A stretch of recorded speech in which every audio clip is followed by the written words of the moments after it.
Hello students, welcome back to my YouTube channel. आज हम CUET 2024 के क्वेश्चन नंबर 31 टू 35 देखेंगे। अब इस क्वेश्चन में आप देख सकते हैं दो लिस्ट दी हुई हैं, आपको मैच करना है इसे और यहाँ आपको k की वैल्यू निकालनी है सबसे पहले। तो ये जो टेबल पे ये एक रैंडम वेरिएबल दिया है x 0 1 2 एंड अदरवाइज, और उसकी प्रोबेबिलिटी है p ऑफ x। तो ये जो प्रोबेबिलिटीज़ हैं इन सब का सम होता है 1। तो इसको सबसे पहले हम सम कर लेते हैं। k plus 2k plus 3k plus 0 is equals to 1। So this will give you 6k equal to 1। k की वैल्यू आ जाएगी 1/6। k की वैल्यू 1/6 मीन्स आपका a का आ रहा है ऑप्शन फोर्थ। a का फोर्थ ऑप्शन 2 पे ही है और कहीं है ही नहीं। सो यही हमारा सही ऑप्शन हो जाएगा। फिर भी आपको मैं बाकी ऑप्शंस भी सॉल्व करके बताता हूँ। अब जब हमको निकालना है p probability of x when it is less than 2, so इसके लिए हमको probability of x equal to 0 और probability at x equal to 1 ये सॉल्व करना है। तो probability at x equal to 0 is k and probability at x equal to 1 is 2k। तो दोनों को ऐड करेंगे तो 3k हो जाएगा और k की वैल्यू हमारे पास 1/6 है, तो ये हो जाएगा 1/2। मीन्स आप देख सकते हैं b का क्या आ रहा है, b का आ रहा है 3, b का 3 आ रहा है। अब हमको निकालना है expectation value of the x। Expectation value का फॉर्मूला होता है summation i equal to 1 to n xi p of xi। So अब यहाँ से आपको मिल जाएगा, जब फर्स्ट टर्म रखेंगे इसका 0 into p at x equal to 0, 1 into p at x equal to 1 and 2 into p at x equal to 2। So 0 into p x ये 0 हो जाएगा पूरा, और 1 पे p 1 into p x equal to 1। तो P x equal to 1 क्या है, 2k है हमारे पास, और 2 into probability of x at 2 ये है 3k। तो आपके पास अब हो गया 2k plus 6k that will be 8k। k की वैल्यू हमारे पास है at x equals to means k की वैल्यू है 1/6। सो ये हो जाएगा 4/3। So 4/3 is in the option 2। So this is 2, c का 2 आ गया, तो ऑब्वियसली d का 1 आ जाएगा। ऑब्वियस है कि d का 1 आएगा और ऑप्शन 2 हमारा करेक्ट होगा। बट अब यहाँ पर जब हमको ये निकालना है probability of this random variable when it is between 1 and 2, ये यहाँ भी इक्वल टू है, यहाँ भी इक्वल टू है, तो हमको x इक्वल टू 1 लेना है और x इक्वल टू 2 भी लेना है। x इक्वल टू 1 पे वैल्यू क्या है, 2k, और x इक्वल टू 2 पे वैल्यू क्या है, 3k। तो ये हो जाएगा 5k और k की वैल्यू है 1/6। So this will give you 5/6। So option 2 is correct. Let us see question number 32 for a square matrix. अब ये कुछ ऐसे स्टैंडर्ड रिजल्ट्स होते हैं जिनको आपको याद रखना है। सो यहाँ option A adjoint of A का determinant is equals to determinant of A to the power n-1, this is correct.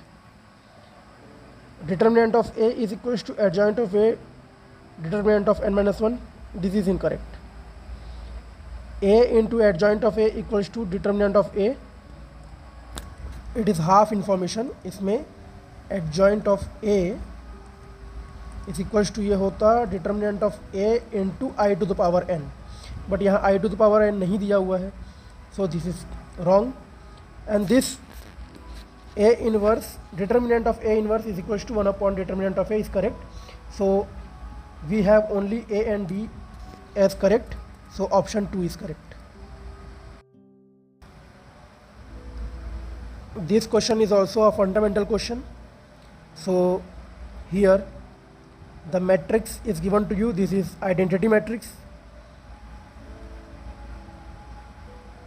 और यही एक स्केलर मैट्रिक्स भी है, ये एक डायगोनल मैट्रिक्स भी है, और ये एक सिमेट्रिक मैट्रिक्स भी है।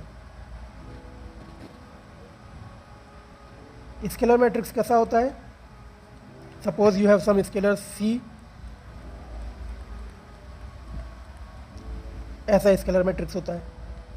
अगर हमारा सी का वैल्यू 1 है। डायगोनल मैट्रिक्स कैसा होता है? डायगोनल मैट्रिक्स में सारी एंट्रीज डायगोनल पे आती है, मीन्स इस पोर्शन पे ही आती है। सो जैसे मान लो 2 3 4 अगर है तो ये क्या हो जाता है 2 0 0 0 3 0 एंड 0 0 4। वैसे ही यहाँ पर क्या है 1 1 1 diagonal entries. So it is a diagonal matrix also. Symmetric matrix क्या होता है? If A is any matrix, the transpose of A is equals to A. So here you can see आपके पास A है जो वो है 1 0 0 0 1 0 0 1 0 एंड 0 0 1। अगर आप इसका ट्रांसपोज करते हो, मीन्स रो को कॉलम में चेंज करोगे, तो इस फर्स्ट रो को हम कैसा लिखेंगे 1 0 0, इस रो को लिखेंगे 0 1 0 और लास्ट रो को 0 0 1। तो आप देख सकते हैं कि दोनों में कोई डिफरेंस नहीं है, उसका ट्रांसपोज करने पे भी वही मिल रहा है। तो A transpose equals to A, so it is a symmetric matrix also. So you can see A, B and D are correct, so it is given in option number 1 on.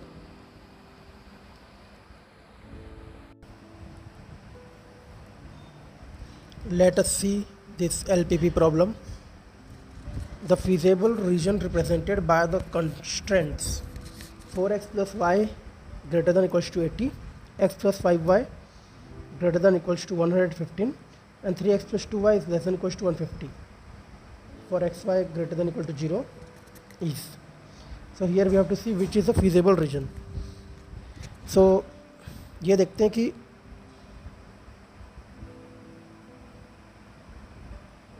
आपका जो 4x plus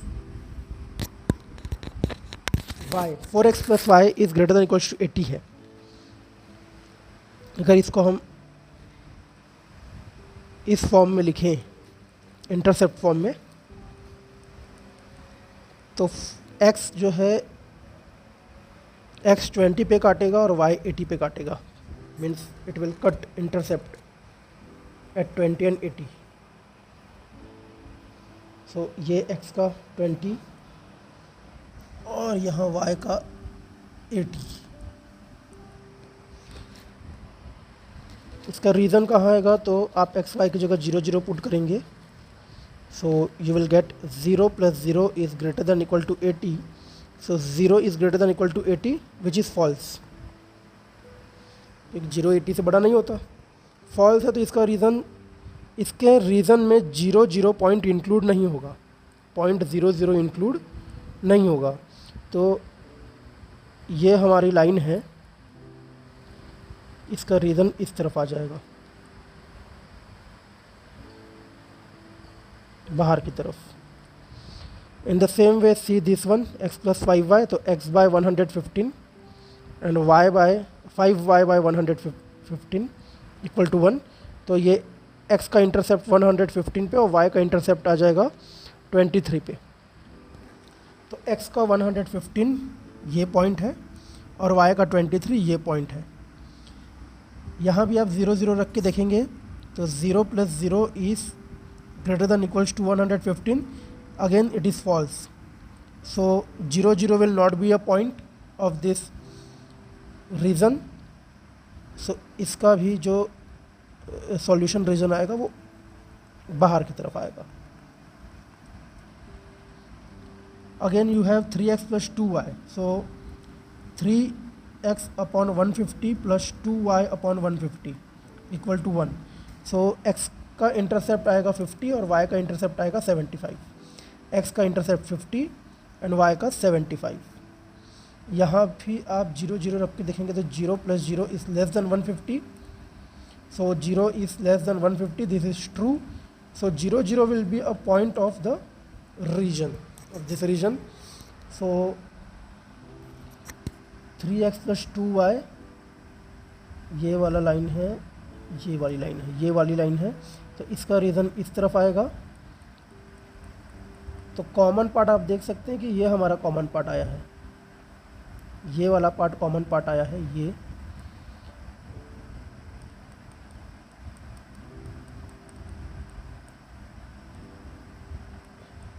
इस colour से दिखा देता हूँ, ये हमारा common part है और ये है reason C. So third option is correct. आइए देखते हैं आज के वीडियो का last question.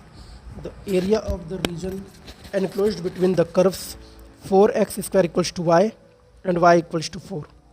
So 4x square equals to y is nothing but a parabola that is symmetrical about the y-axis,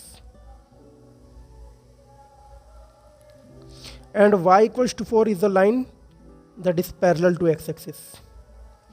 So this is your x-axis and this is your y-axis. अब 4x square equals to y दिया है और y की value 4 है, तो यहाँ से हम x की वैल्यू निकाल सकते हैं। x square equals to 1 and x will be plus minus 1। सो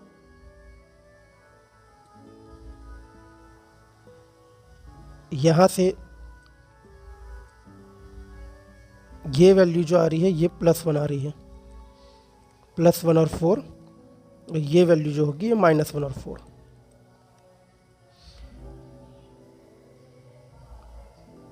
अब मुझे इस पोर्शन का एरिया निकालना है। उसके लिए इसको नेमिंग कर देते हैं 0 A B C। सो मुझे एरिया निकालना है, area of OABCO। But you can see that this is symmetrical, ये दोनों सिमेट्रिकल हैं portion. So area of OABCO, area of OABO plus area of OBCO के बराबर होगा, मीन्स दोनों के सम के बराबर होगा। तो मैं किसी एक तरफ का एरिया निकालूंगा और दूसरा उसके इक्वल आ जाएगा। तो मैं एरिया ऑफ OABO निकालता हूँ। I will find area of. So इसके लिए क्या करते हैं, एक परपेंडिकुलर ड्रॉ कर लेते हैं। तो ये हमको एक रेक्टेंगल मिल जा रहा है, इसका नाम दे देते हैं P। तो rectangle OPAB and area of rectangle is length into breadth, length into breadth. ये पॉइंट क्या होगा, जब ये पॉइंट 1 है तो ये पॉइंट क्या होगा, ये पॉइंट होगा 1 0। सो आपका लेंथ हो जाएगा 1 और ब्रेड्थ हो जाएगी 4। तो इसका एरिया आ रहा है 4 स्क्वायर यूनिट्स।